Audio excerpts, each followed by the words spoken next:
Have you ever stood in front of your closet in the morning and felt like the mess was staring back at you? Not just looking at you, but actually weighing on your heart. You stand there, maybe holding your coffee, maybe still in your robe, and you think, I used to have this under control. I used to know exactly what I owned and where everything belonged. But now it feels like your closet has become a puzzle you can't solve. Hangers tangled together. Clothes you haven't worn in months taking up space. That dress from your working days still hanging there, somehow making you feel guilty every time you see it. You know you're not lazy. You know you once had a system that worked. You know these clothes once meant something. That blazer from important meetings, that sweater your daughter gave you, that coat that kept you warm through so many winters.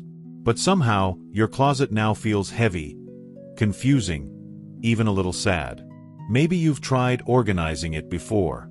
Maybe you pulled everything out one Saturday morning, determined to fix it all at once. But by afternoon, you were exhausted, overwhelmed, and everything went back in worse than before. If this sounds familiar, I want you to know something important. You're not alone. Many seniors feel this exact way, and it's not your fault. Life changes. Bodies change. Needs change. And sometimes our closets don't change with us. In this video, I'll walk you through 5 gentle mistakes many older adults make when trying to declutter their closet or wardrobe, and the simple, loving fixes that make everything feel light again. These aren't harsh rules or complicated systems. They're small shifts that honor where you are now in life, not where you used to be or think you should be. And the last one. It's not about clothes at all, but it's the reason some homes feel peaceful and full of love, while others feel cluttered and heavy, even after cleaning. So hit the subscribe button and grab a cup of tea, settle in comfortably, and stay with me. You might not even need to throw much away, but you will feel better. You'll feel like your closet is finally working with you, not against you. Mistake 1. Trying to declutter all at once. The one-day purge that leaves you drained. Let me paint you a picture that might feel familiar. It's a Saturday morning. You've had enough of the closet chaos. You decide today is the day. You're going to fix everything. You pull out every single item. The bed disappears under piles of clothes. The dresser is buried. The chair in the corner holds towering stacks of sweaters and blouses. You start with energy, with determination. This blazer goes. This skirt stays. This dress, well, you're not sure. You haven't worn it in 2 years, but it was expensive. And it still fits. Sort of. An hour passes. Then 2. Decision fatigue creeps in. Should you keep the cardigan with the small stain? What about the pants that are almost the right length? The shoes that hurt your feet but match everything? By afternoon, you're exhausted. Your back aches from bending and sorting. Your mind feels foggy from making so many small decisions. And somehow, you're not even halfway through the piles. So everything gets shoved back in, often worse than before. The hangers are more tangled.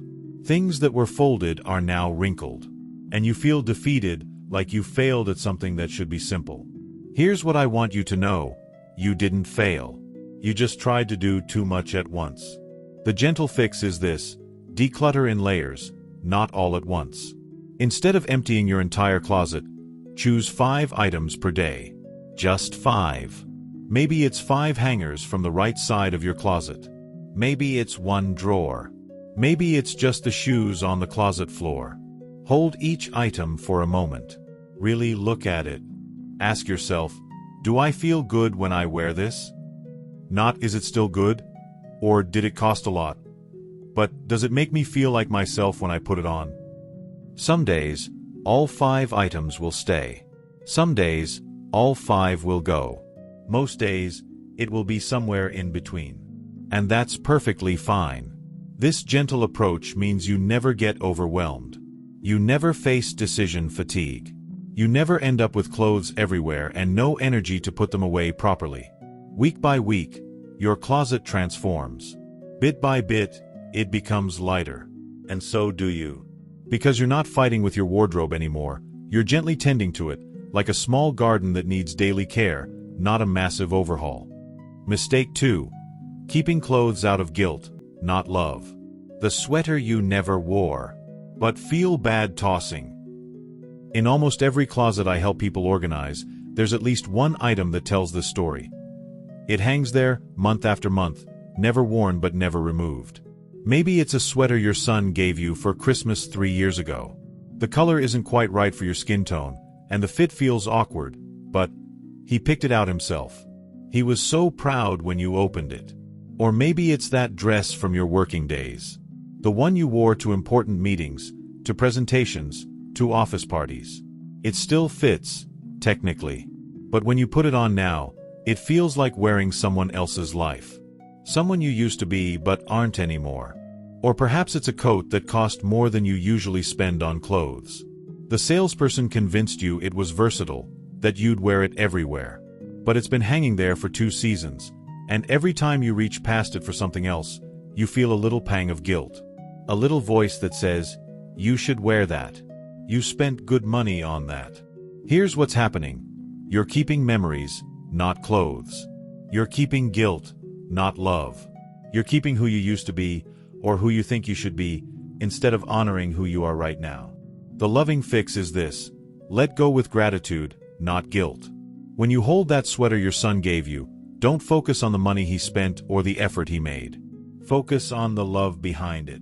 He wanted you to have something beautiful. He was thinking of you when he saw it in the store. That love doesn't disappear when you donate the sweater. It lives in your heart. You can even say something like, "Thank you for keeping me company these past few years. Thank you for reminding me that I'm loved. Now it's time for you to bring joy to someone else who will truly appreciate you." For the clothes from your working days, recognize them for what they were, armor for a different season of life. They served you well when you needed them. They helped you feel professional, capable, confident. But that chapter has closed, and you're in a new one now. One that might call for comfort over formality, ease over impression, softness over structure. If an item truly holds precious memories, like your wedding dress or your father's jacket, consider placing it in a special keepsake box rather than letting it clutter your daily wardrobe. Honor its significance by giving it a place of respect, not just a hanger among clothes you never wear. The result? Your closet becomes a space for who you are now, not just who you were. When you open those doors, you see clothes that make you feel good, that fit your current life, that reflect your present self with all its wisdom, comfort, and grace. Mistake 3. Ignoring the power of visibility. Out of sight, forgotten forever. Picture this. You have a beautiful scarf, soft and warm, in colors that complement your favorite coat perfectly. You know you have it. You remember buying it. But every morning when you're getting dressed, you forget it exists because it's buried in the back of a drawer, underneath sweaters you rarely wear. Or maybe you have 3 black cardigans hanging so close together that they look like one blob of darkness.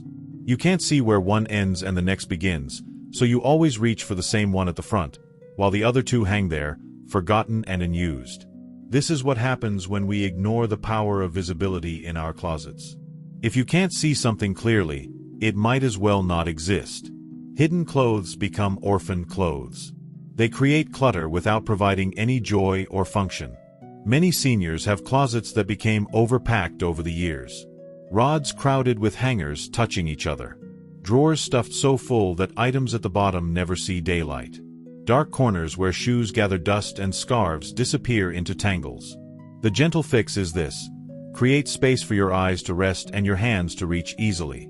Start by spacing your hangers. Yes, this might mean some clothes need to find new homes, in other closets, in dresser drawers, or perhaps out of your home entirely. But the clothes that remain will finally be visible, accessible, and appreciated. Try organizing by color within each category. All your blue blouses together, your gray cardigans grouped, your black pants in their own section. This isn't about perfection. It's about being able to see what you have at a glance. For drawers, use small boxes or soft fabric bins to keep items separated and visible. Fold clothes so you can see each piece without disturbing the others. Some people like to fold and stand items upright, like files in a filing cabinet, so every piece is visible when you open the drawer. Bring light into your closet space. Even a simple battery-operated LED light can transform a dark corner into a welcoming space. When you can see your clothes clearly, you remember what you own. When you remember what you own, you can make choices that make you feel good. The beautiful result: you'll fall in love with your clothes again, because you'll actually see them. That scarf will catch your eye. Those cardigans will each have their moment to shine. Your closet becomes less like a storage unit and more like a gentle display of clothes that are truly meant for your life. Mistake 4. Saving clothes just in case. What if I need it someday? Let me tell you about the stories clothes tell us. There are the hiking boots from 1998, when you thought retirement would mean lots of outdoor adventures. They're still in perfect condition because they've been worn exactly 3 times. But you keep them because, what if you suddenly want to hike again? There's the dress 3 sizes smaller than you wear now, from a time when your body was different. You keep it because, what if you lose weight? What if you need something fancy? What if? There are the work clothes that no longer fit your lifestyle, but you save them because, what if you need to attend something formal? What if there's an occasion? What if someone expects you to look a certain way? These clothes represent something psychologists call phantom selves. The people we imagine we might become or the people we used to be. The adventurous hiker. The formal socialite. The person with a different body, a different life, different needs. But here's the gentle truth. These phantom selves are taking up space that your real self needs. Your real self might prefer comfortable walking shoes to hiking boots. Your real self might need clothes that fit the body you have now, not the body you had 20 years ago. Your real self might value comfort over formality, ease over impression. The loving fix is this: make space for your real life, not your imaginary life. When you hold an item and think, what if I need this someday? Ask yourself a different question. Would I wear this next week if the weather and occasion were right? If the answer is yes, keep it. If the answer is, well, probably not, but maybe, then it's time to let it go with love. For clothes that are too small, consider this. Keeping them doesn't motivate healthy choices. It often creates shame and pressure. Your closet should be a place of acceptance and comfort, not a daily reminder of how you think your body should be different. For formal clothes you never wear, ask yourself, what does formal even mean in your life now? Maybe formal for you means a nice sweater and comfortable pants. Maybe it means a flowing dress that moves with you easily. Honor where you are now in life, not where you think society expects you to be. The result: your closet becomes a friend, not a guilt trip. When you open those doors, you see clothes for your actual life. The life you're living, the body you have, the activities that bring you joy. Everything in there has a purpose, and that purpose is to make you feel comfortable, appropriate, and authentically yourself. Mistake 5. Not creating closure after decluttering. The emotional mess that stays. Here's something that might surprise you. You can declutter every single item perfectly, organize everything beautifully, and still feel like something is off. The closet looks better. It functions better. But it doesn't feel better. Not really. This happens because we treat decluttering like it's only about the stuff, when really, it's about the emotions, the memories, the transitions in our lives that those clothes represent. That pile of clothes you just donated? They held stories. The blouse you wore to your grandson's graduation. The jacket that kept you warm during difficult winters. The dress you felt beautiful in. When we let these things go without acknowledging what they meant to us, we can feel unsettled, even after our closets look perfect. The gentle fix is this: create a moment of closure, of blessing, of gratitude. After you've finished a decluttering session, even just those 5 items per day, take a moment to pause. Don't immediately rush to the next task or move on to organizing something else. Sit quietly near your closet. Maybe light a candle or make yourself a cup of tea. Look at the space you've just tended to. Look at it not as clothes and hangers and drawers, but as a reflection of your life's journey. This closet has witnessed your many seasons. It has held the clothes of a professional, a parent, a grandparent. It has stored outfits for celebrations and everyday moments, for times of joy and times of sorrow. It has been the quiet keeper of your story. Thank it. Thank the clothes that served you well and are now moving on. Thank the space for holding your belongings with care. Thank yourself for taking the time to tend to this part of your home with love instead of just efficiency. Some people like to say a little blessing. May this space bring me peace. May the clothes here serve me well. May I always feel comfortable and true to myself when I dress each day. Others prefer to simply sit quietly and let themselves feel the shift, the lightness, the clarity, the sense that this space is now truly theirs. The beautiful result: your closet becomes more than organized, it becomes blessed. It becomes a space that holds not just your clothes, but your intention to live simply, thoughtfully, and with love for yourself exactly as you are. If you've stayed with me through all 5 of these gentle shifts, I want to thank you.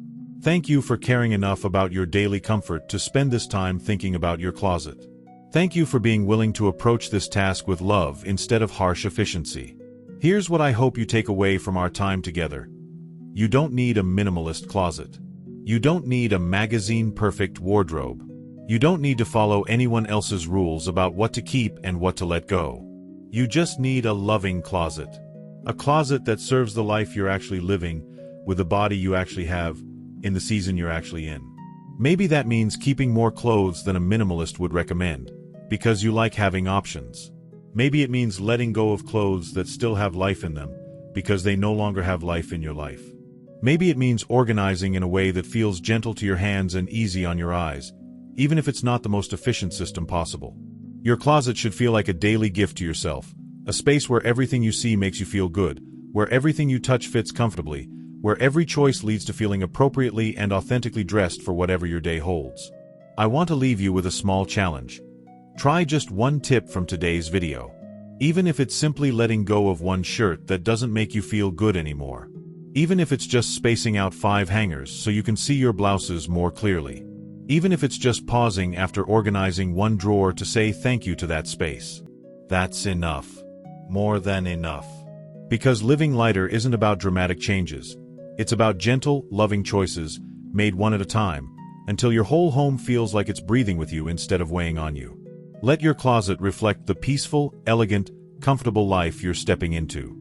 Let it be a daily reminder that you deserve spaces that work for you, that honor you, that make your everyday moments just a little bit easier and more pleasant. If this felt calming or helpful to you, please subscribe to this channel. I make these videos so we can all live a little lighter, bit by bit, day by day, choice by choice. Because the way we tend to our homes is really the way we tend to ourselves. And you, exactly as you are, deserve to be tended to with love. Thank you for being here. Thank you for listening. And I hope to see you again very soon for more gentle conversations about living simply and peacefully in the homes and bodies and lives we have right now. Until then, be kind to yourself. Your closet will thank you for it.